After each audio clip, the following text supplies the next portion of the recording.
여러분 안녕하십니까?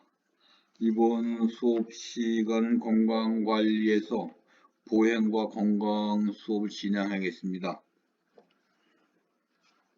일단 제목은 이제 올바른 보행 유민 방법이고, 두 번째로는 보행의 강도 및 운영 보행으로 준비해 나가겠습니다.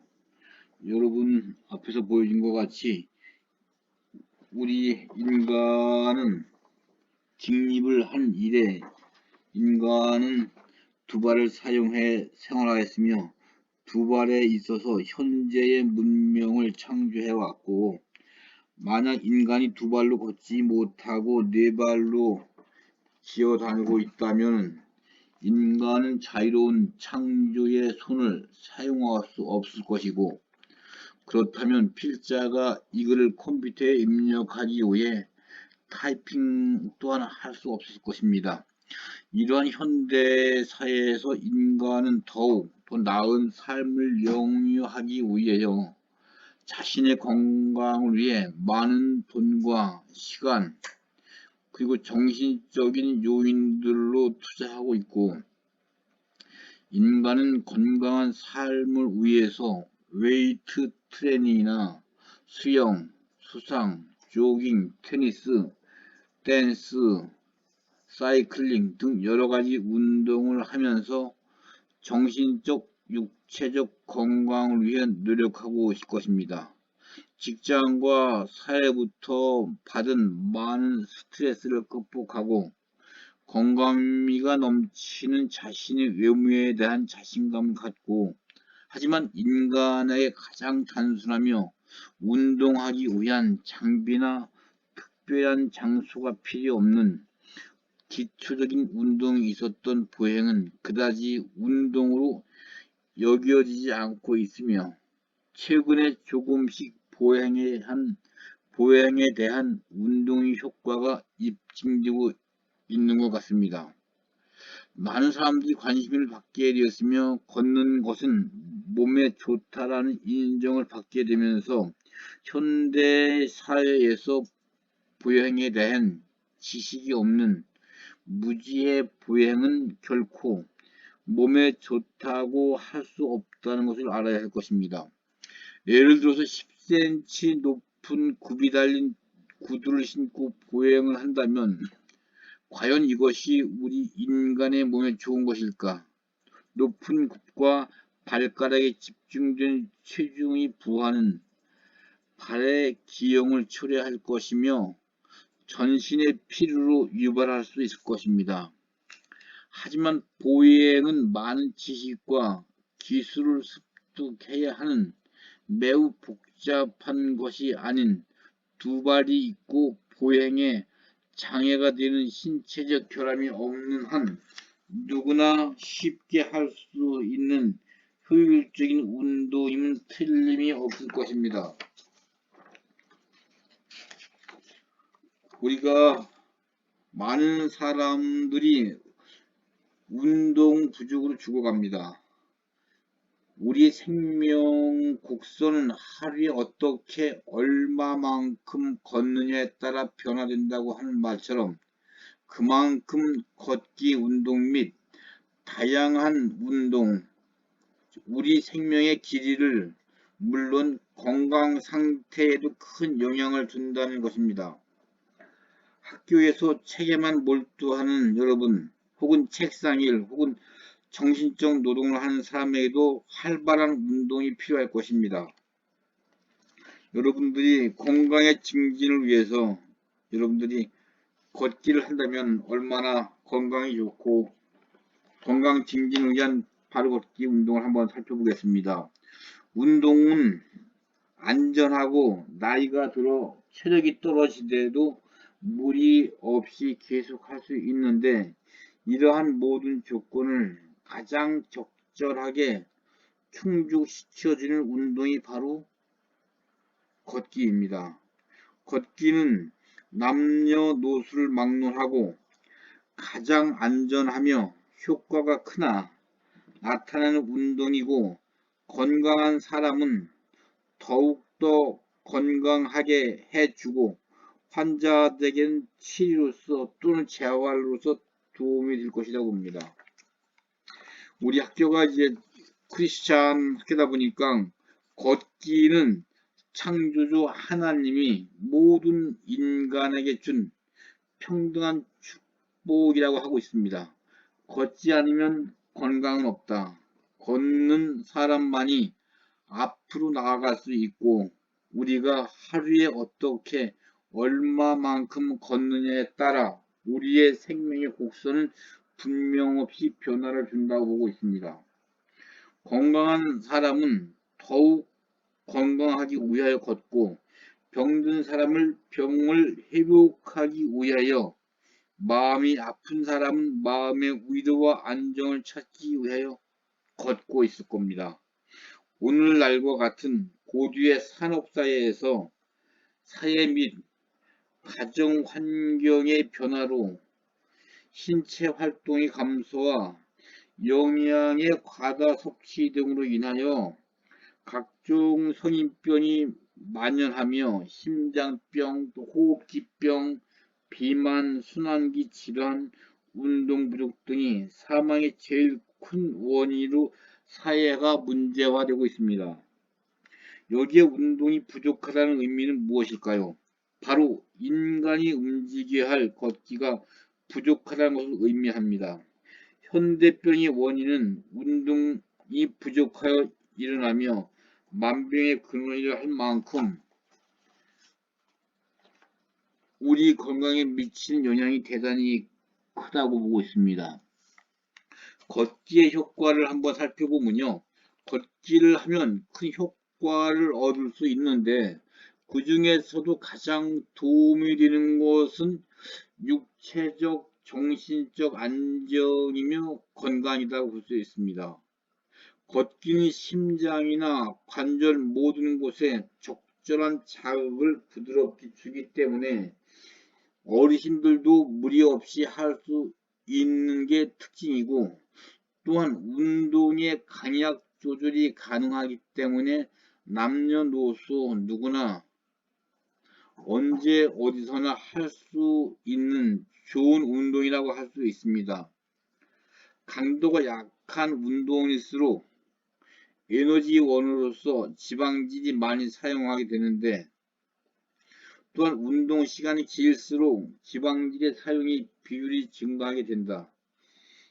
이 말은 복부 지방을 줄이고자 하는 사람, 콜레스테롤이 걱정되는 사람을 격렬한 운동보다는 가벼운 운동을 장시간 계속하는 것이 더 효과적이라는 의미입니다. 그러므로 모든 질병의 원인이라고 할 수 있는 비만을 해소하기 위해서는 걷기가 최고의 운동이 된다고 이야기를 하고 있습니다. 사람이 생각하거나 몸을 움직여 삶의 모든 활동은 뇌의 명령을 위해 이루어지고 걷기를 하면 뇌세포의 내에 산소를 충분히 적절히 공급함으로써 뇌신경세포 기능이 활발해지고 세포의 감소나 퇴화를 방지하여 대뇌 작용을 활성화함으로 인지 기능을 향상해 치매를 예방하고 치료하는 데 효과가 크다고 볼 수 있습니다. 아까 여기서 가장 핵심 포인트는 강도가 약한 운동일수록 에너지원으로 되어 있는 지방질이 많이 사용하게 되고 또한 운동 시간이 길수록 지방질이 사용의 비율이 증가하게 된다. 이 말은 복부 지방을 줄이고자 하는 사람, 또 콜레스테롤이 걱정이 되는 사람들의 격렬한 운동보다는 가벼운 운동을 장시간 계속하는 것이 효과적이라는 의미입니다. 여러분, 요 대목은 여러분들이 많이 한번 생각을 해보시기 바랍니다. 이제 언제 어디서나 할 수 있는 운동, 즉 걷기 운동은 강도가 약한 운동일수록 뭐가요? 에너지원으로 지방질이 많이 사용된다는 겁니다. 이제 강도가 약한 운동일수록 에너지원으로서 지방질이 많이 사용이 되고, 운동 시간이 길수록 지방질 사용 비율이 증가하기 때문에, 이 말은 즉 복부 지방을 줄이고자 하는 사람, 즉 콜레스테롤이 걱정된 사람들을 격렬한 운동보다는 가벼운 운동이 더 효과적이라고 이야기하고 있는 것입니다. 또 여기 걷기 강도의 조절을 한번 살펴보면은, 너무 약한 강도의 걷기 운동은 생리학적인 면에서는 큰 효과가 없다고 할 수 있습니다. 그리고 걷기에서 운동 효과를 얻으려면 속도와 시간이 중요합니다. 속도와 시간이 중요한데, 걷기의 강도 조절은 20초에 40분을 걷는 속도로 걸어 보아라.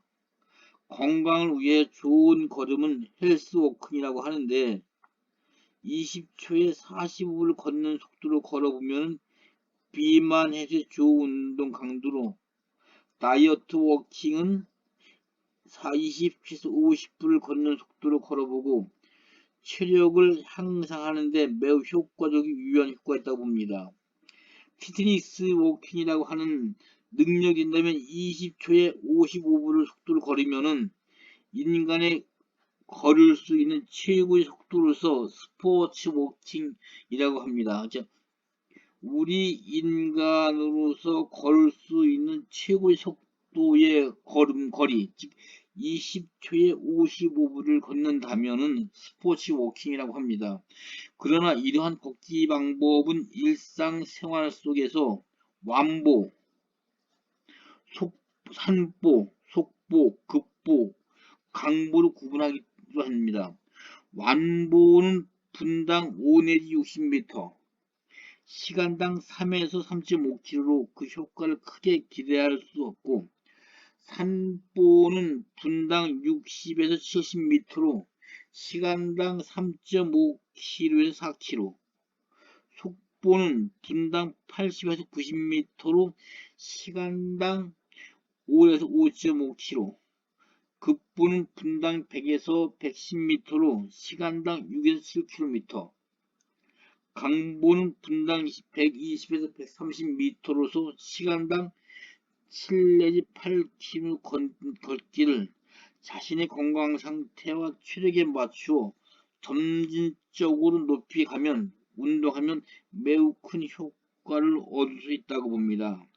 이 걷기의 강도 조절에서 주안점은 걷기에서 운동의 효과를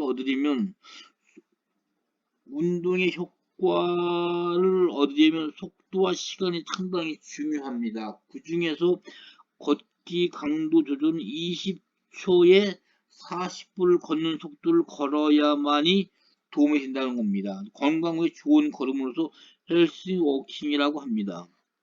여러분들이 걷기의 바른 자세와 질병 개선도 한번 살펴보고요. 여러분들께서 책에서 한번 보고 올바른 보행 준비 및 방법을 한번 찾아보면은, 보행은 과연 무엇인가? 즉 1970년대와 80년대 미국인들이 건강에 대한 관심에 비하여 보행은 노인들과 같이 무기력한 사람들이 하는 것으로 경시되었다가, 하지만 건강을 위해 너무나 많은 시간과 정력을 소비한 지금은 이러한 보행이 결코 무시하지 못하는 건강을 위한 훌륭한 운동으로 자리를 잡게 되었습니다. 1993년 더 워킹 매니지먼트에서 미국 스포츠 데이터 조사를 후원하여 보행하는 연령층에 대해 조사를 했는데, 보행하는 사람 중 3분의 2가 평균 46세 여성과 54세 남성으로 나타냈지만, 채 1년도 안 되어서 이러한 조사는 대부분 34세 미만인 남성과 여성들로 대체되었습니다. 이것은 그만큼 보행에 대한 의식과 변화가 있음을 보여준 것이고, 그렇다면 그들의 의식에서 보행은 과연 어떠한 것일까요? 미국인들은 저강도 유산소 운동을 수행함으로써 더 건강해졌다고 말했으며, 여기에 덧붙여서 체력 유지를 위해 가장 최소의 노력으로 할 수 있는 단 하나의 스포츠는 바로 보행이라고 말했습니다. 그리고 규칙적인 보행은 체력을 향상하고 건강을 유지하는 데 큰 도움이 된다고 이야기를 했고요. 건강연구원들에 의해서 과학적으로 규명됐는데 그 5가지 체력 요인은 영향을 미쳤다고 봅니다. 걷는 데는 우리 몸의 변화는 유연성이 좋아졌고 근력이 늘어나고 근지구력이 좋고 신체 구성 성분이 좋고 심혈관 관계의 체력이 상당히 좋아졌다고 이야기를 하고 있습니다. 나름대로 그 매사추세츠 대학에서 연구에서는 음식물이 섭취의 변화가 없이 매 45분씩 주당 4회의 보행 운동을 수행한 일반인들은 해마다 체중을 8.2kg을 줄일 수 있다고 하였고, 이러한 보행은 특히 저강도 운동 시의 에너지원인 지방산 사용 비율이 높으므로 지방 감소에 도움을 주고 근의 건강을 유지하게 한다고 보고 있습니다.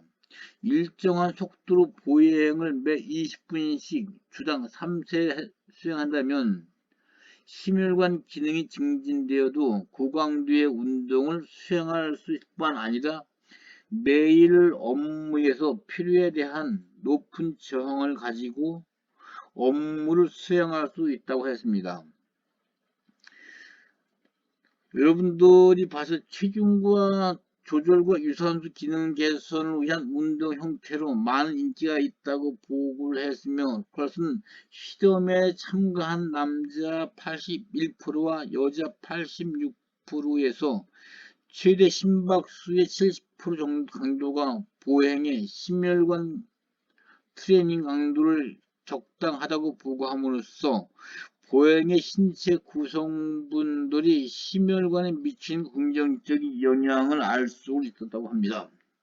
체중별 보행 속도에 따른 에너지 소비량을 계산하는 것인데, 예를 들어서 82kg인 사람이 5.63kg의 속도로 60분 동안 보행한다면 이 사람 60분 동안 총 324칼로리 5.4 곱하기 60을 소비한 효과를 보게 되는데, 당신이 보행하면서 어느 정도의 칼로리를 소비했는지를 계산해 보면 알 것입니다.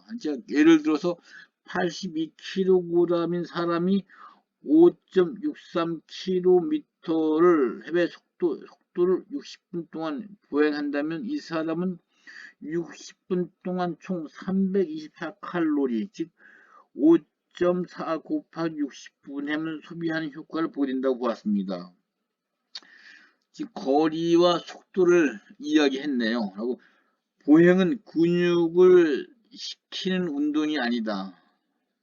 근육을 신장시키는 운동이 아니라, 하지만 보행 운동 시 준비 운동과 정리 운동을 할 때에 스트레칭 운동을 병행함으로써 운동 시 근상해를 방지하며 운동 후에는 근육의 이완 능력 향상을 유발할 수가 있다고 보고 있습니다.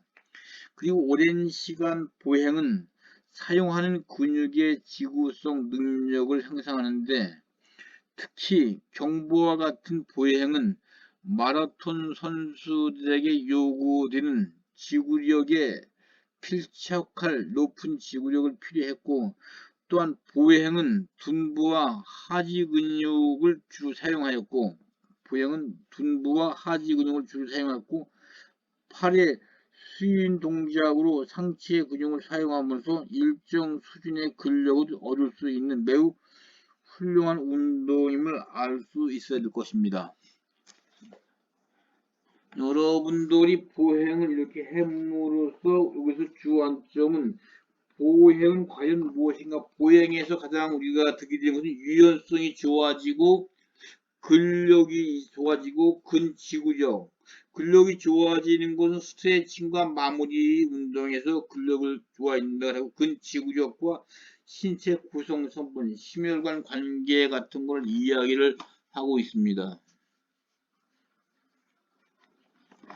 여러분도 나름대로 이와 보행을 함으로써 운동으로서의 많은 긍정적인 신체의 이익을 얻을 수 있고 보행 시 체중의 약 1.5배에 해당하는 압력이 뼈에 영향을 미치므로 골 밀도를 높여서 노인과 폐경기 이후 여성에게 높은 발병률을 보이는 골다공증을 예방하는 데 효과가 있다고 보고 있습니다. 그리고 운동의 효과인 면역체계 향상을 가져와 질병에 대한 면역성을 일반적으로 증가시키고 아팔라치 주립대학의 교수에 의하면 매일 45분씩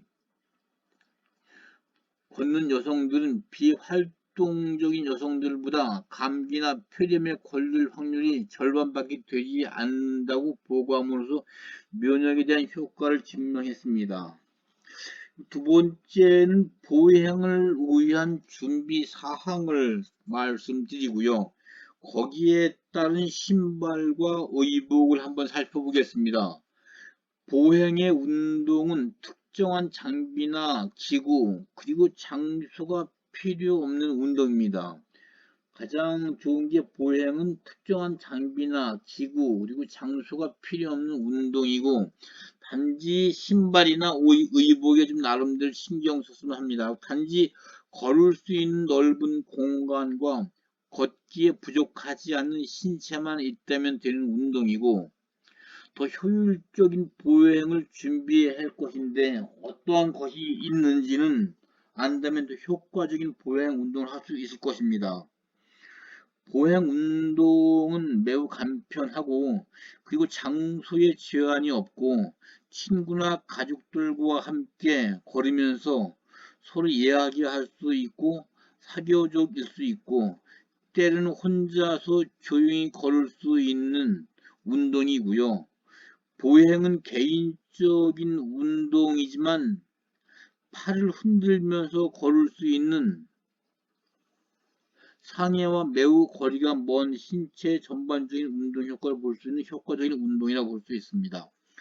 그렇다면 보행을 위해서 준비해야 할 신발과 의복을 어떻게 하면 잘 선택할 수 있을 것인지 한번 살펴보고 합니다.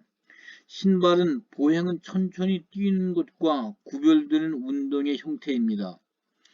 운동 역학적으로 접근하면 걷기와 달리기는 분명히 신체의 각 분절의 각도와 방향이 다르므로 달리기에 필요한 신발이 아닌 걷기에 적합한 운동화가 필요하고 하지만 이렇게 보행만을 위한 신발은 일반 신발에 비해 가격이 비싸고 특히 개인의 그 발 모양에 맞는 보행 신발을 산다는 것은 전문적인 경보 선수들만이 가능할 것이고 앞으로 걷는 보행은 턴과 달리기 그리고 측면 걷기와 같이 다양한 방향으로 전환이 필요한 농구와는 그 신발의 구조가 다르다는 것을 알아야 할 것이라고 보고 있습니다.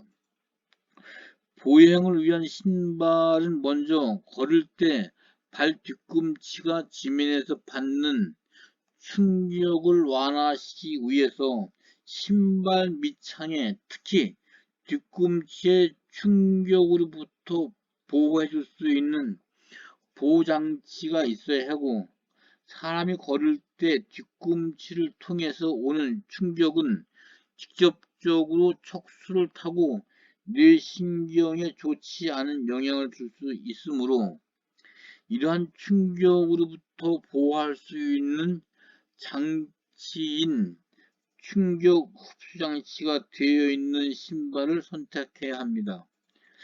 요즘에 와서 이러한 충격 흡수 장치가 되어 있는 신발이 스포츠를 위한 거의 모든 신발에 있지만은 회사마다 그 차이가 있으므로 자신에게 맞는 제품을 선택해야 된다고 봅니다.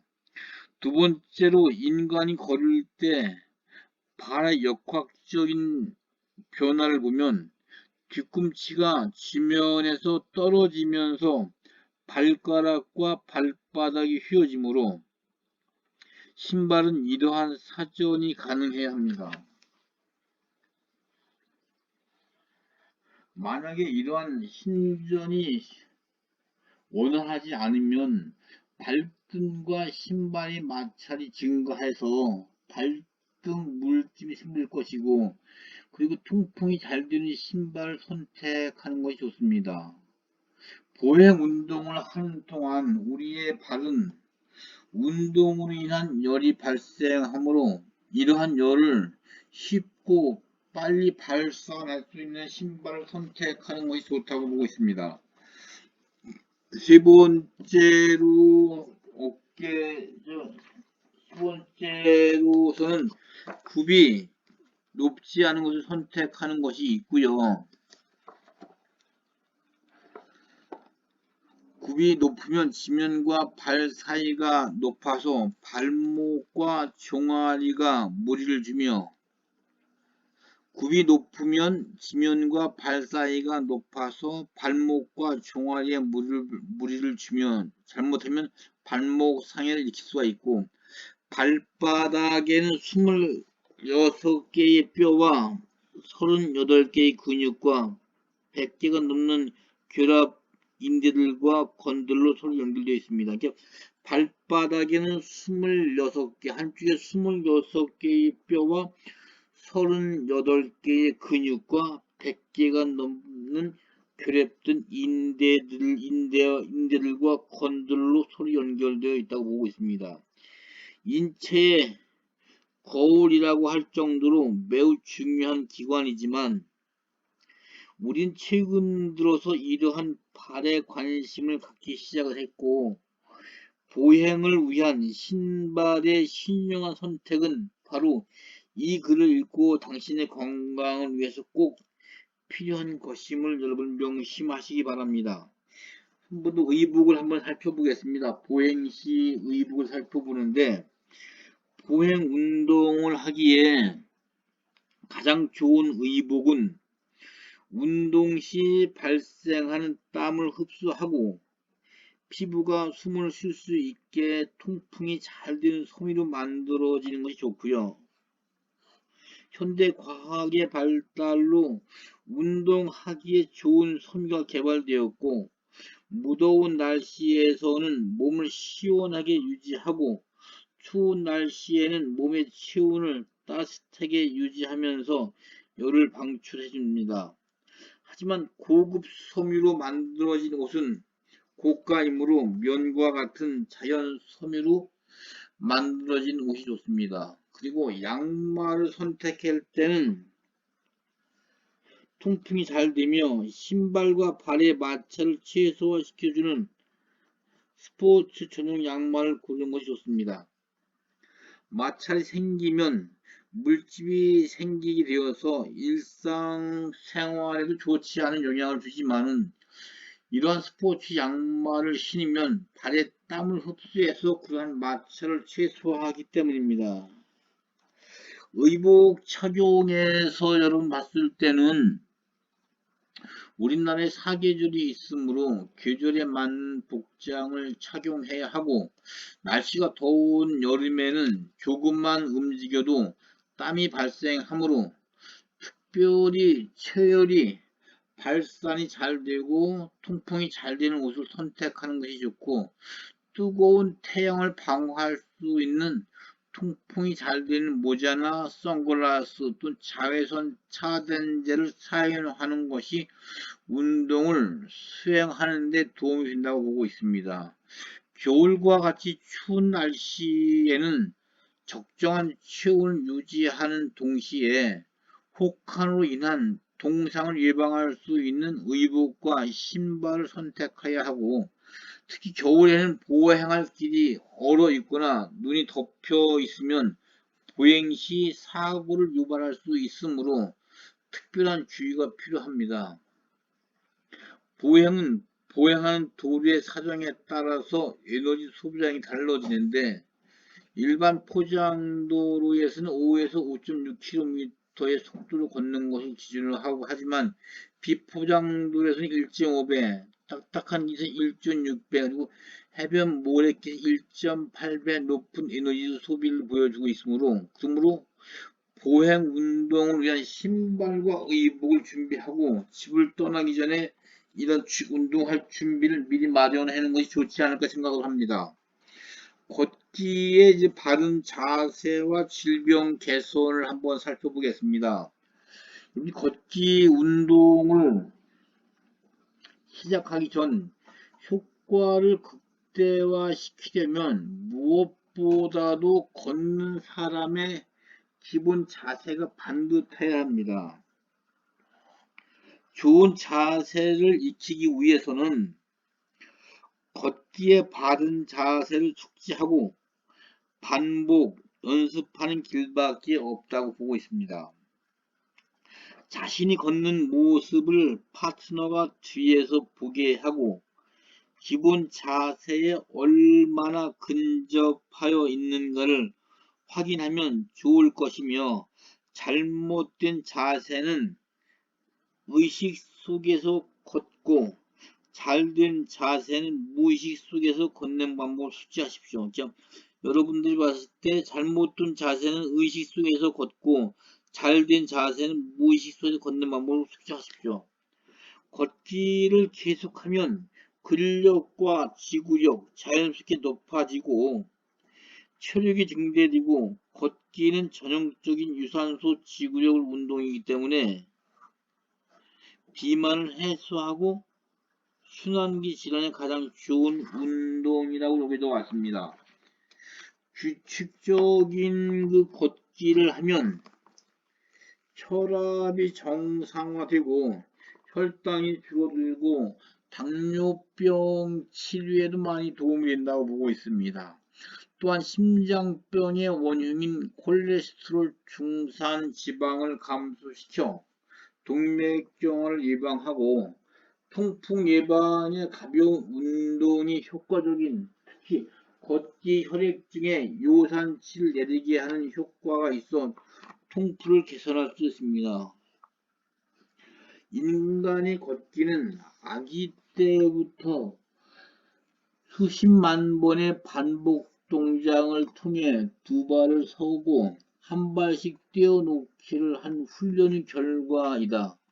유아기에는 걷지 못하고 뛰어다니다가 다리가 짧아 몸의 무게중심이 상체에 있기 때문에 이동 시 안정이 안 되어 손을 들고 뛰어나가지 걷고 약 5세가 되면 성인과 같이 안정된 걷기입니다. 다리가 짧아.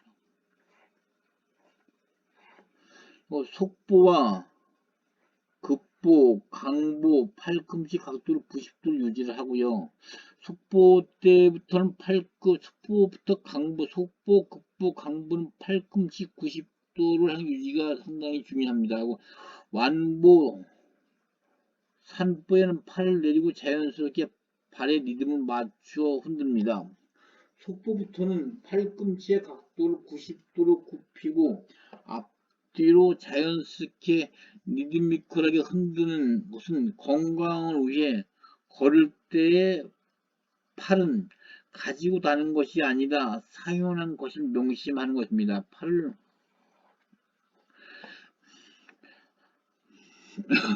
시선을 너무 멀리 두거나 지나치게 두리번거리면 자세가 흐트러질 원인이 되므로 걸을 때는 발 뒤꿈치를 좀 더 바닥에 오래 두겠다는 생각을 하고요. 지면에 착지할 때 발 뒤꿈치부터 착지하여 발바닥 전체를 이용하여 체중을 지지하여 발바닥 바깥쪽을 향하면서 다섯 번째 발가락부터 엄지발가락 쪽의 힘 자연스럽게 이동되면서 땅의 바닥을 힘차게 밀어제치는 식으로 걸으면 됩니다. 이제 여러분이 쉽게 설명하면은 앞으로 나가는 한 발이 그냥 대퇴근으로 들어 올려서 내딛는 순간에 뒤꿈치 바깥쪽이 닿고 바깥쪽이 닿은 동시에 발바닥이 닿으면서 새끼발가락부터 엄지발가락 순으로 밟고 닿고 다시 뛰면서 닿는 엄지발가락 밀어제치는 겁니다. 걷는 운동의 생리적인 효과를 한번 살펴보면요. 걷기를 할 때 마치 자동차의 기아 변속 원리처럼 산보, 속보, 급보 또는 강보가 무리 없이 이루어지는 좋은 자세를 몸에 익히면 효과도 좋고 속도도 빨라질 수 있다고 보고 있습니다. 민첩성과 유연성 향상으로 몸놀림이 가벼워지므로 일상생활에서 자신감이 생기고 기분도 좋아진다고 보고 있습니다. 평상시 거리를 걸을 때도 등을 곧게 편 자세로 속도를 높여 걷는다면 기분이 좋아질 것이라고 보고 있습니다. 건강을 위해 걷기 운동을 할 때에는 무엇보다도 규칙적으로 하는 것이 중요하지만 그럴 시간적 여유가 없을 때에는 일상생활 속에서 열심히 걷는 것만으로도 충분히 걷기 운동의 효과를 얻을 수 있을 것입니다. 1시간을 계속해서 걸을 수 없다면 30분씩 2번 나누어 걷든지 15분씩 4번을 나누어 틈틈이 걷는다면 운동이 생리적인 기전은 비슷하게 효과를 볼 수 있을 거라고 보고 있습니다. 30분을 한 번 걸을 수 없다면 3분씩 10번을 걷는 것도 30분에 한 번에 걷는 운동이 생리적인 효과를 얻을 수 있다는 말입니다. 걷기를 운동 역학적 또 그대로 기술을 이용하여 3차원적으로 분석해 보면 걷는 것은 시계추나 날계란이 구르는 것과 같다고 하고 있습니다. 앞으로 나가기 위해 뒷발로 차내고 있을 때는 신체의 무게중심이 가장 낮은 위치에 있고 차내는 동작이 끝나고 스피드가 없어지면 무게의 중심은 가장 높은 위치로 이동하여 다시 발을 내딛으면서 중심을 낮춤으로 자연스럽게 가속이 붙어 다음 자세로 연결됩니다. 이곳을 날계란을 옆으로 굴렸을 때 높은 위치에서 떨어지는 힘을 이용하여 다음에 회전으로 들어가는 것과 같은 원리지만은 시계추의 운동과 같은 작은 에너지로 움직이고 있음으로써 오랫동안 운동을 계속 할 수 있고 걸을 때에는 끊임없이 한 발이 바닥에 붙어 있으므로 걷는 행위는 충격이 작아서 근육이 약화된 사람도 오랫동안 계속할 수 있고 심장이 받는 부담이 상당히 적다고 듣고 있습니다.